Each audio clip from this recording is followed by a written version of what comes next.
নমস্কার বন্ধুরা, জিকে বাংলা জ্ঞান চ্যানেলে তোমাদের সকলকে স্বাগত। আশা করি তোমরা সকলেই ভালো আছো। আজকের প্রথম প্রশ্ন, বাঙালির প্রধান খাবার হলো ভাত আর ডাল, কিন্তু প্রতিদিন 2 বেলা ভাত খেলে কোন রোগ হওয়ার আশঙ্কা থাকে?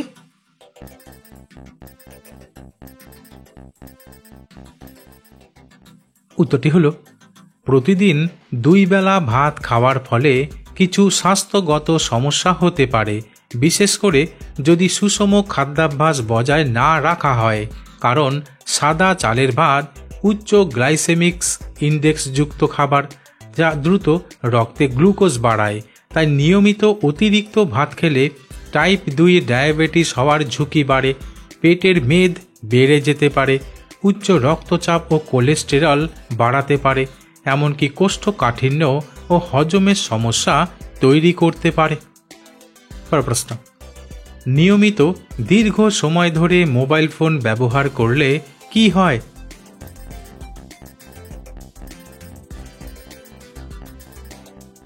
উত্তরটি হলো, নিয়মিত দীর্ঘ সময় ধরে মোবাইল ফোন ব্যবহার করলে বিভিন্ন শারীরিক ও মানসিক সমস্যার ঝুঁকি বাড়তে পারে।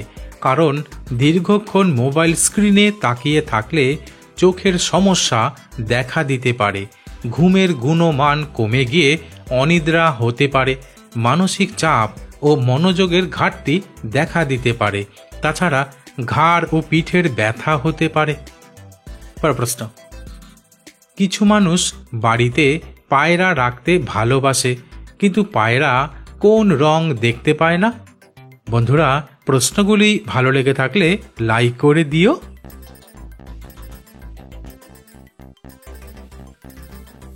উত্তরটি হলো, পায়রা নীল, সবুজ এবং হলুদ রং দেখতে পেলেও লাল রঙের প্রতি সংবেদনশীলতা কম থাকে।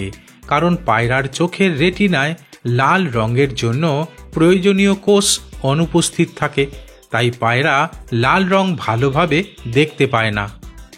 প্রশ্ন, আমরা সকালে ঘুম থেকে উঠে দাঁত মাজার জন্য যে পেস্ট ব্যবহার করি তা সাধারণত নরম টিউবের মধ্যে রাখা থাকে, কিন্তু নরম টিউবের আগে কোলগেট টুথপেস্ট কিসে ভরে বিক্রি হতো? বন্ধুরা, ঠিক এই রকম আরও অজানা নতুন নতুন প্রশ্ন উত্তর জানার জন্য আমার চ্যানেলটিকে সাবস্ক্রাইব করে দিও।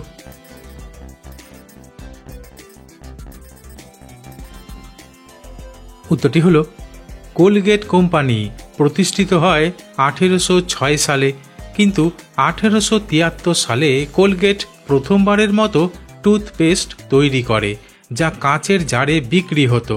তবে 1896 সালে কোলগেটই প্রথম নরম টিউবের মধ্যে টুথপেস্ট বাজারে আনে, যা আজও ব্যবহৃত হয়।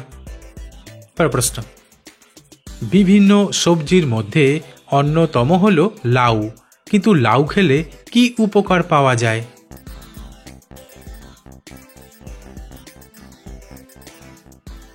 উত্তরটি হলো, আসলে লাউ শুধু সুস্বাদু নয়, এটি শরীরের জন্যেও অত্যন্ত উপকারী। কারণ এতে 96% জল থাকে, যা শরীরকে হাইড্রেটেড রাখতে সাহায্য করে। তাছাড়া লাউ ক্যালোরি কম এবং ফাইবার বেশি থাকায় এটি ওজন কমাতেও সাহায্য করে। এছাড়া লাউ পেট ঠান্ডা রাখে এবং অ্যাসিডিটি কমায়, হৃদরোগের ঝুঁকি কমায়, রক্তের শর্করা নিয়ন্ত্রণ করে, কিডনির কার্যকারিতা উন্নত করে, মন শান্ত রাখে এবং নিদ্রাহীনতা দূর করতে সাহায্য করে। প্রশ্ন, পৃথিবীর সবথেকে দামি মশলা কাকে বলা হয়?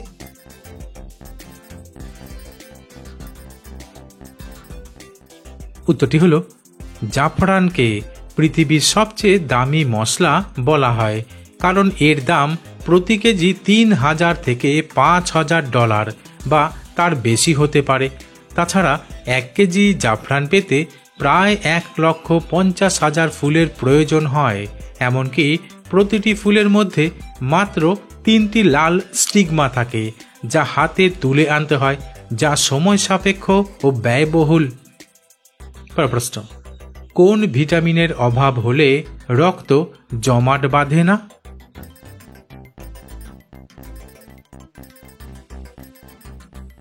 উত্তরটি হলো ভিটামিন কে রক্ত জমাট বাঁধার জন্য অত্যন্ত গুরুত্বপূর্ণ। তাই যদি শরীরে ভিটামিন কে এর ঘাটতি হয় তাহলে রক্তপাত সহজে বন্ধ হয় না এবং অতিরিক্ত রক্তক্ষরণ হতে পারে। পরের প্রশ্ন, বাদাম একটি গুরুত্বপূর্ণ খাদ্যশস্য যা বিভিন্ন পুষ্টি গুণে ভরপুর, কিন্তু ভারতের কোন রাজ্য বাদাম উৎপাদনে সবথেকে এগিয়ে রয়েছে?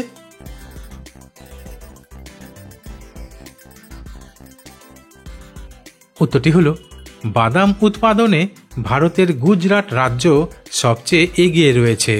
এমনকি এই রাজ্যটি ভারতের মোট বাদাম উৎপাদনের একটি বড় অংশীদার। আসলে গুজরাটে বাদাম চাষের জন্য অনুকূল জলবায়ু এবং মাটি রয়েছে, তাই এখানকার কৃষকরা উন্নত প্রযুক্তি ব্যবহার করে বাদামের ফলন বাড়াতে সক্ষম হয়েছেন। তবে গুজরাটের পরে রাজস্থান, তামিলনাড়ু, অন্ধ্রপ্রদেশ এবং কর্ণাটক রাজ্য বাদাম উৎপাদনে উল্লেখযোগ্য অবদান রাখে। পরের প্রশ্ন, ভারতের কোন রাজ্যে সবথেকে বেশি সংখ্যায় জাতীয় উদ্যান রয়েছে?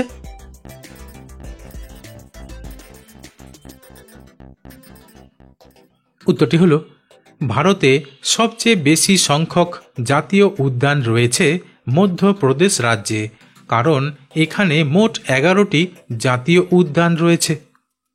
পরের প্রশ্ন, রাতে ঘুমোতে যাওয়ার আগে কি মিশিয়ে দুধ খেলে পুরুষের শরীরে 5 ঘোড়ার শক্তি চলে আসে?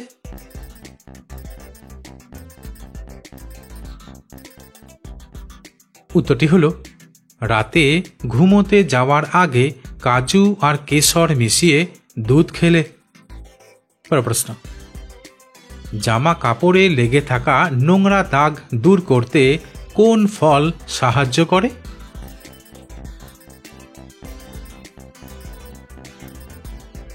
উত্তরটি হল জামা কাপড়ে লেগে থাকা নোংরা দাগ দূর করতে কিছু ফলের প্রাকৃতিক এনজাইম ও অ্যাসিড দারুণভাবে কাজ করে। বিশেষ করে লেবু, পেঁপে, কলা ও টমেটো দাগ তুলতে বেশ কার্যকর। পরের প্রশ্ন, পৃথিবীর কোন দেশে সর্বপ্রথম ইন্টারনেটের ব্যবহার শুরু হয়েছিল?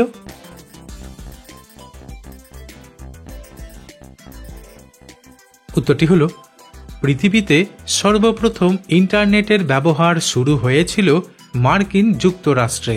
আসলে 1960-এর দশকে মার্কিন সামরিক বাহিনীর গবেষণা সংস্থা অ্যাডভান্সড রিসার্চ প্রজেক্টস এজেন্সি পরীক্ষামূলকভাবে মার্কিন যুক্তরাষ্ট্রের কিছু বিশ্ববিদ্যালয় ও গবেষণাগারের মধ্যে যোগাযোগ ব্যবস্থা গড়ে তোলে। বন্ধুরা, আজ এখানেই শেষ করছি। পরবর্তী ভিডিওতে নতুন কিছু তথ্য নিয়ে হাজির হব।